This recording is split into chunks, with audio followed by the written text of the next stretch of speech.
Bonjour, je vous présente ce cours sur les noyaux, masse et énergie. On va tout d'abord voir ce que c'est l'équivalence entre la masse et énergie. Et ça va nous ramener à parler de la relation d'Einstein. Donc selon Einstein, toute particule de masse m possède une énergie E donnée par la relation suivante. E est égal à m fois c au carré. Si c'est la célérité de la lumière, c est égal à 2,9979 fois 10 à la puissance 8 mètres par seconde. E est en joules et c et bien sûr m est en kilogrammes.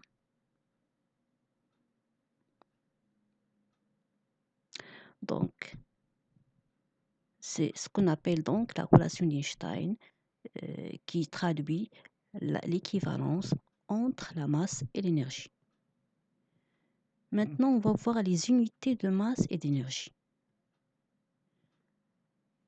Donc, l'unité de masse atomique U, c'est une unité qu'on utilise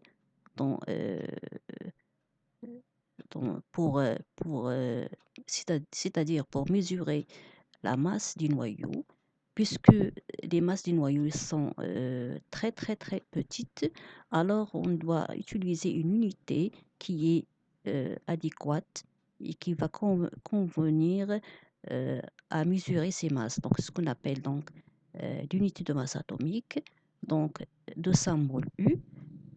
1 U, c'est égal à donc à 1,66 054 fois 10 à la puissance moins 27 kg.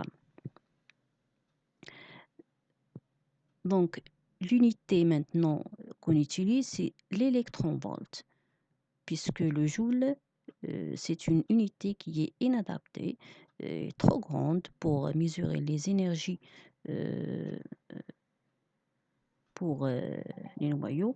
Donc, on utilise ce qu'on appelle l'électron-volt.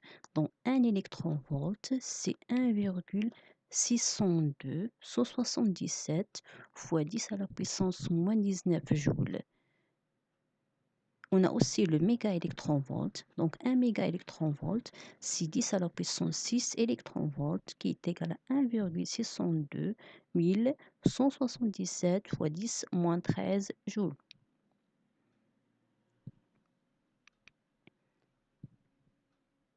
Maintenant, c'est quoi l'énergie qui correspond à l'unité de la masse atomique? Donc, on va déterminer donc cette énergie E pour une masse de 1 U en joules et en méga-électron-volts. Donc, E, c'est égal à 1 U fois C au carré. Et U, on a dit, c'est 1,66 054 fois 10 à la puissance moins 27. On va donc la multiplier par 2,9979 fois 10 à la puissance 8, le tout au carré, ce qui est donc la vitesse de la lumière. Et on va trouver donc l'énergie correspondante, c'est 1,49 239 fois 10 moins 10 joules. Et si on la convertit en méga-électron-volts, donc on va trouver donc 931,5 méga-électron-volts. Donc c'est l'énergie qui correspond à l'unité de masse atomique. Donc voilà, et on peut donc déduire donc que 1 U, c'est donc E, plutôt c'est 931,5, donc divisé par C au carré, c'est-à-dire multiplié par C-2, une relation qu'on va souvent utiliser pour calculer les énergies dans la physique nucléaire. Maintenant, qu'est-ce que c'est l'énergie de liaison d'un noyau au L? Donc, c'est l'énergie qu'on va définir après. Mais tout d'abord, on va voir ce que c'est le défaut de masse d'un noyau delta M. Donc, on a des mesures précises. On montrait donc que la masse d'un noyau d'un atome est toujours inférieure à la somme des masses de ces nucléons pris individuellement. C'est-à-dire donc que delta M, qui est cette différence, ce qu'on appelle donc le défaut de masse, c'est égal à donc à Z fois MP, c'est-à-dire la somme des masses des protons plus la somme des masses du neutron moins la masse du noyau. Donc, on a dit donc que ce défaut de masse est toujours positif supérieur à 0. Donc, bien sûr, MP et Mn sont respectivement la masse d'un proton et d'un neutron. Des exemples, donc on va prendre un exemple pour le noyau d'hélium He42. Donc, Mn, on donne ici les données, donc les masses d'un neutron, c'est 1,0087 U.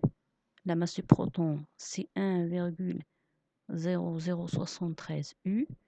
Et la masse de l'hélium, c'est 4,0015 U. Donc, delta M, c'est donc, on remplace donc Z par 2.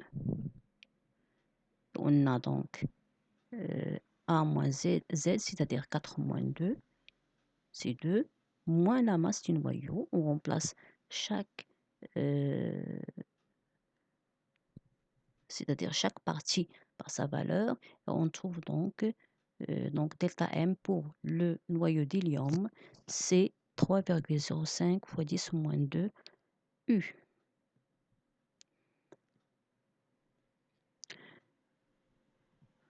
Et donc maintenant, on va définir l'énergie de liaison EL.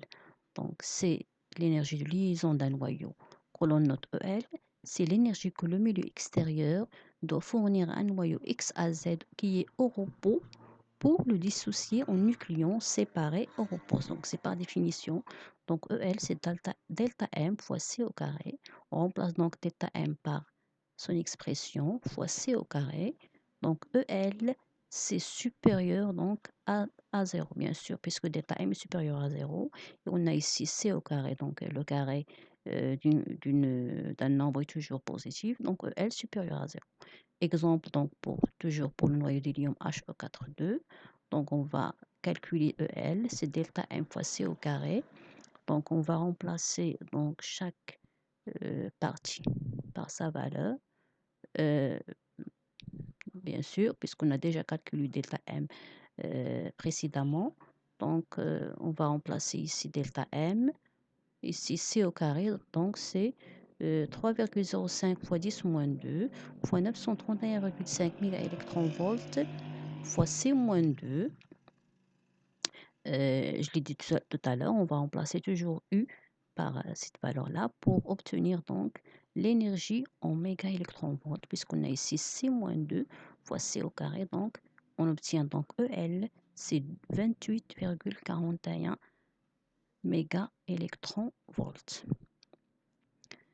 Maintenant, l'énergie de liaison par nucléon. Donc, c'est quoi l'énergie de liaison par nucléon? C'est, on la note E, il est défini par E est égal à EL divisé par A, par le nombre de masses. Donc, cette énergie EL est toujours en mégaélectronvolts, et bien sûr A le nombre de masses. Donc, l'unité de E, c'est le mégaélectronvolts par nucléon. Donc, un noyau est d'autant plus stable que son énergie de liaison par nucléon est grande. Donc, quand l'énergie de liaison est grande, donc le noyau est plus stable. Donc, c'est comme ça qu'on peut savoir si un noyau est stable ou non. C'est à partir de son énergie de liaison par nucléon. Voilà, donc pour un exemple, toujours pour le noyau d'hélium, on va calculer maintenant donc E, c'est EL sur A, donc EL déjà calculé 28,41 sur 4, Donc, c'est 7,10 mégaélectronvolts par nucléon. Maintenant, la courbe d'Aston. C'est quoi la courbe d'Aston? C'est la représentation graphique de moins EL sur A en fonction de A. Cette courbe, elle permet de comparer la stabilité des noyaux atomiques. Donc, voilà donc la courbe d'Aston. Donc, on voit qu'il est constitué donc de 3 parties.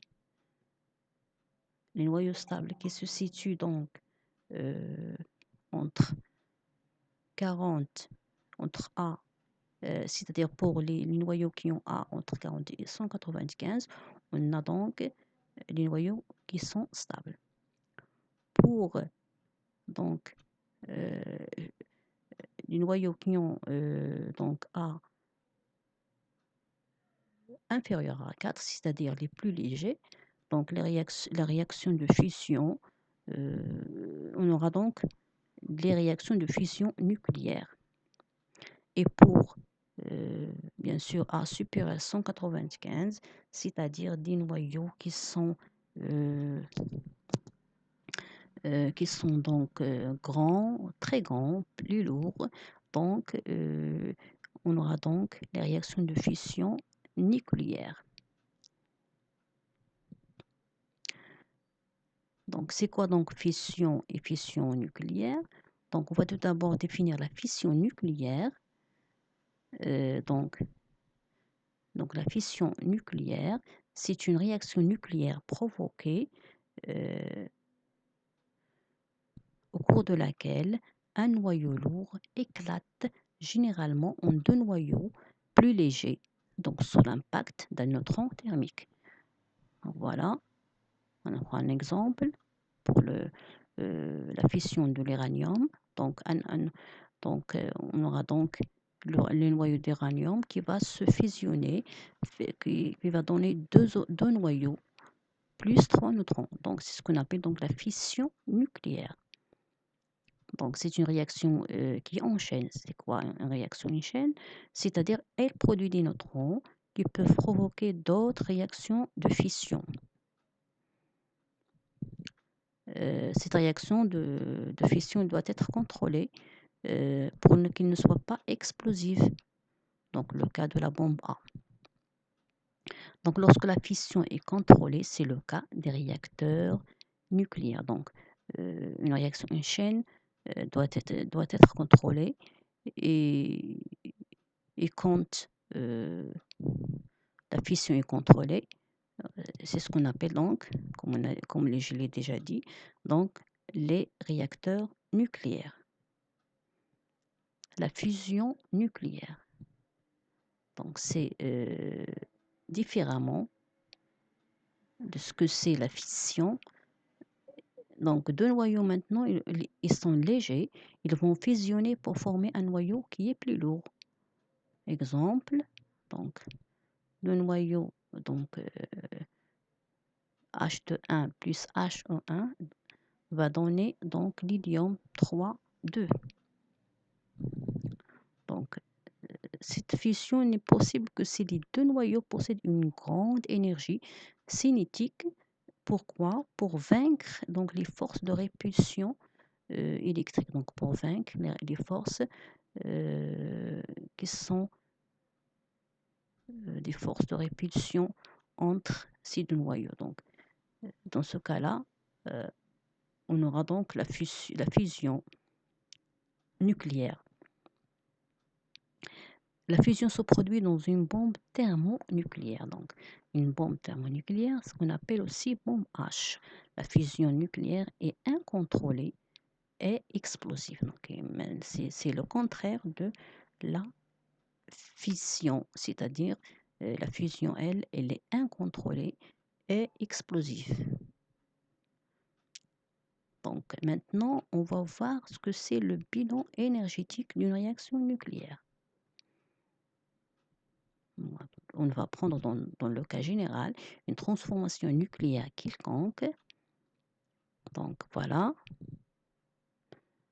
Donc c'est quoi donc les XI se représentent un noyau ou une particule. Donc, l'énergie de cette réaction est delta E est égal à ELX1 plus ELX2 moins ELX3 plus ELX4. C'est-à-dire la somme des énergies de liaison des réactifs moins la somme des énergies de liaison des produits.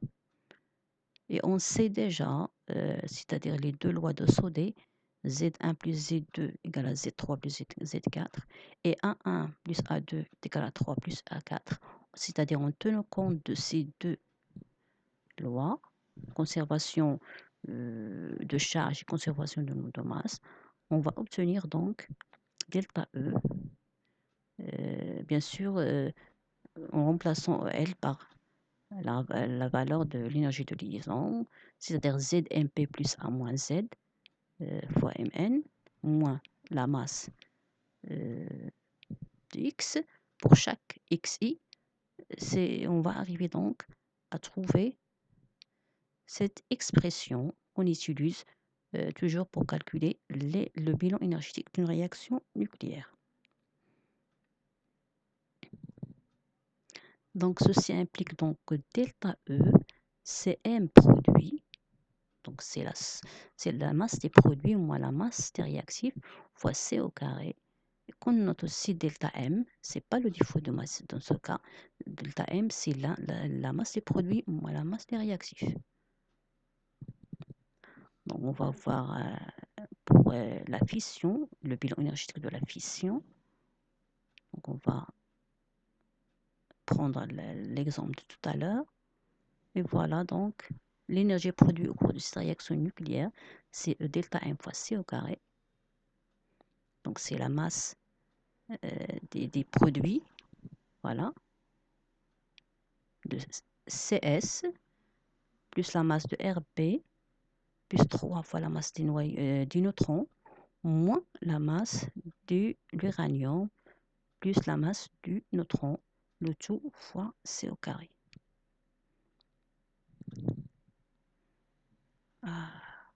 Donc, ceci implique que delta E, c'est moins 0,18 729 U fois C au carré. C'est-à-dire, en tenant compte des données. Donc, on n'a pas donné ici les valeurs des masses, mais c'est seulement pour montrer comment on calcule le bilan énergétique de la fission. Et puisque 1 U, toujours la même valeur, on utilise donc 1 U est égal à 931,5 mégaélectronvolts fois C-2. Donc, delta E, c'est en remplaçant U donc, par sa valeur. Donc, on va simplifier par C2, C-2 fois C au carré, c'est C0, c'est-à-dire 1. Donc, on obtient finalement delta E, c'est moins 174,46 mégaélectronvolts. Pour le cas de la fusion, le bilan énergétique toujours, donc le même procédé, on remplace donc, c'est la masse de He42 plus la masse du neutron 1, 0, plus MH21 plus MH31 fois C au carré. Et en remplaçant bien sûr par les masses, on obtient donc toujours la même expression. Et voilà donc, en remplaçant, on obtient donc delta E, c'est moins 17,6 mégaélectronvolts. Maintenant, le bilan énergétique des réactions nucléaires spontanées. Donc, pour la réaction nucléaire spontanée, l'énergie de la réaction delta E est inférieure à 0, c'est-à-dire toujours négatif. C'est-à-dire, c'est pas seulement pour la réaction nucléaire spontanée, mais pour toutes les réactions nucléaires. Donc, c'est-à-dire donc le système exoénergétique, c'est une énergie qui est libérée. Donc, lui, il libère de l'énergie pour la donner au système extérieur. Donc, E libéré, c'est la valeur absolue de delta E. Donc, on va prendre le cas de la désintégration radioactive alpha. L'équation de cette désintégration, on sait que c'est x à z plus x à z, ça donne y a moins 4 sigma 2 plus he 4 2. Donc, l'énergie libérée au cours de cette réaction, c'est delta E. Voilà. Donc, la masse des produits moins la masse des réactifs fois C au carré. Pour le cas de la désintégration radioactive bêta moins, voilà. X à Z donne Y à Z plus 1 plus E 0 moins 1. Donc, l'énergie libérée au cours de cette réaction est delta E.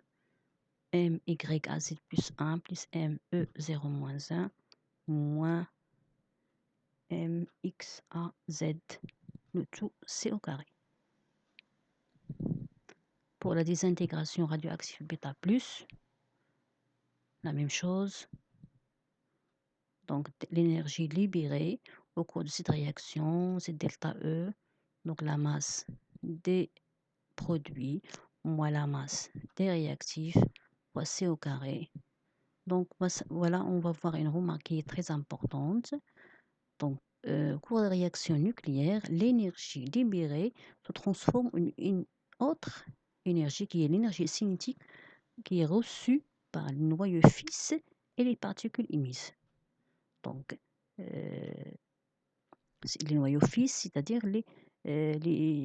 pour les produits, donc les noyaux fils et les particules émises. Et en énergie électromagnétique quand on a un rayonnement gamma. Voilà. Donc, maintenant, pour finir, on va voir les effets biologiques des rayonnements radioactifs. L'action des rayonnements radioactifs sur les tissus dépend de plusieurs paramètres. Du nombre de particules reçues par seconde, de l'énergie et de la nature de chaque particule, du fractionnement de la dose reçue, de la nature des tissus touchés. Voilà, donc les 4 facteurs donc, qui agissent sur, sur les rayonnements radioactifs sur les tissus. Donc les applications de la radioactivité, on les applique donc dans le traitement des tumeurs, dans l'analyse chimique, la stérilisation, la conservation des données. Et voilà, c'est terminé pour ce cours et j'espère vous revoir une autre fois pour un autre cours.